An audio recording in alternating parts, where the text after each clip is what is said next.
As of today noon, the news were made public that the Speaker of National Assembly, Moses Wetangula, declared that the Kenya Kwanza members of parliament were majority in parliament today.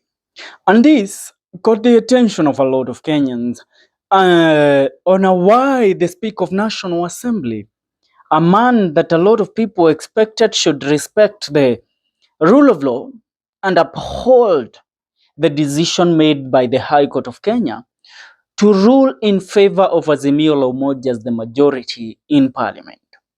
Moses Wetangula went against the court's ruling and declared that Kenya Kwanza are the majority in parliament.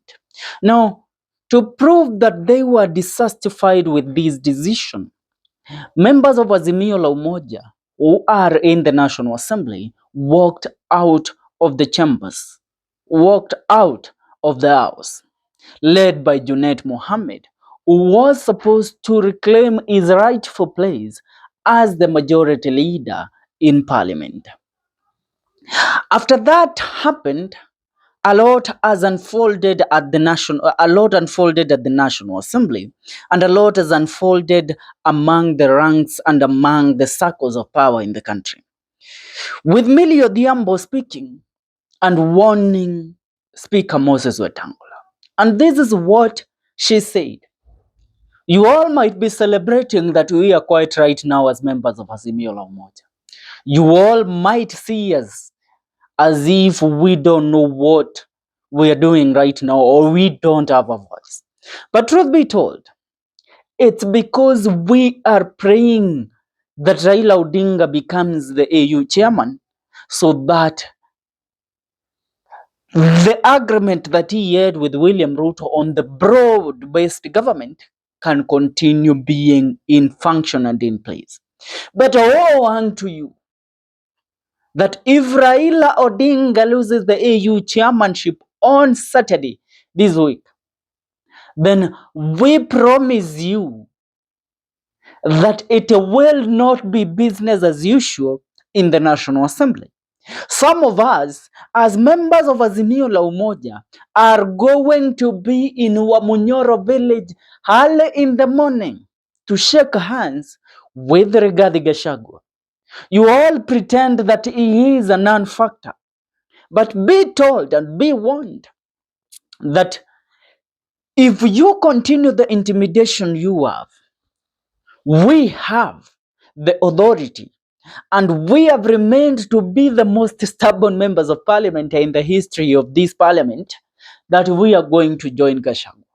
And if we join Gachagua, the candidate that Gachagua will front for the presidency in the year 2027, be sure, Azimio la Umoja, most of the members of parliament, if Raila Odinga fails, we are going to be in Wamunyoro village early in the morning, joining hands with Rigathi Gachagua, and the praises will start being sung. Apart from that, also Kibe Mongai, the advocate and the lawyer that was representing the petitioners in the case that saw the High Court quash the decision by Moses Wetangula of declaring Kenya Kwanza as the majority in parliament, as written to the High Court, to the Parliament of Kenya and to the Registrar of Political Parties, and also to the High Court again. Because he asks, how can somebody not uphold the rule of law and respect a decision that has been made by the High Court of Kenya? Because that is being in contempt of court. And if Moses Wetangula by 14th of February on Valentine's Day does not uphold the rule of law and uphold the decision made by the High Court of Kenya, then we will have no otherwise than to file a case against the Speaker of National Assembly to have him removed from the position that he holds as the Speaker of the National Assembly for being in contempt of the court. Are we together? Now, Why is Azimio la Umoja holding their horses right now? Remember, there is a trip that will start tomorrow. Some of them even went out today. Most of them are heading to Addis Ababa, about 100 members of parliament. They are going to Addis Ababa to cheer and wait for the voting for Raila Odinga on Saturday, which is on 15th of February, where they are hoping that Raila Odinga will win the AU chairmanship. But if on that day, it doesn't happen as it was supposed to be, that Raila Odinga wins the AU. If Raila wins the AU, then they will be able to take a backseat and allow the government to run as it is. But if Raila loses the AU chairmanship on 15th, right now we know about 19 countries are in support of his bid. But if he loses the AU chairmanship, I tell you, it is gonna be rough, messy, and disastrous for Kenya Kwanza. Leave about the fact that they hold the cards and see as if they run the game and the show right now. William Ruto better use the billions and trillions that he has stolen from the people and the economy of the Republic of Kenya to buy votes at the AU. Because if he doesn't do so, Wamunyoro is calling. You heard them. The members of parliament, after they left the parliament today, shouting and saying, Wamunyoro is calling us. Wamunyoro is calling and we are about to answer.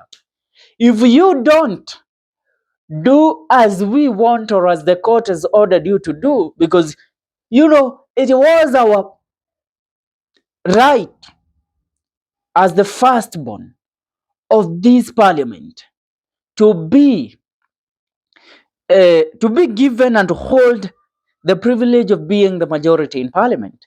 If we are denied that, and Raila Odinga, you don't make sure that he wins the AU bid, then hang to you. Hang to you. You are going to see a long day from Azimio la Umoja. And William Ruto should be warned. If there is one thing that he can really do right now, he should make sure that Raila Odinga becomes the AU chair. Because if the Raila doesn't become the AU chair, knowing that the High Court ruled in favor of Azimio la Umoja, nyinyi mnacheza nyinyi. You don't know what Azimio la Umoja is planning to do if Raila Odinga loses. They are going to launch a manhunt, a distraction campaign, a slander campaign, a libel campaign against William Ruto. He is going to be made to pay. And I tell you, if there is anything that the people of the Republic of Kenya should pray to happen, is that Raila Odinga loses that seat. I hope he does. I really pray he does. He is somebody I have supported, somebody I have backed for a very long time. But when it comes to this, I don't want what is best for Africa more than what is best for Kenya. What is best for Kenya right now is a right opposition, a strong opposition. And a strong opposition is that led by Raila Amolo Odinga. When he loses the AU chairman, he will stay out of politics, I dare you, for about 2 months. That tells you by June this year 2025, Raila will be back on a campaign trail that will make William Ruto.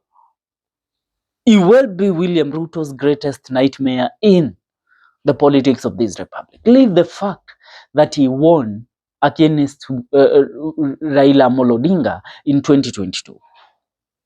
Raila knows, he even senses that it was true what he was fighting for, that he won the election and his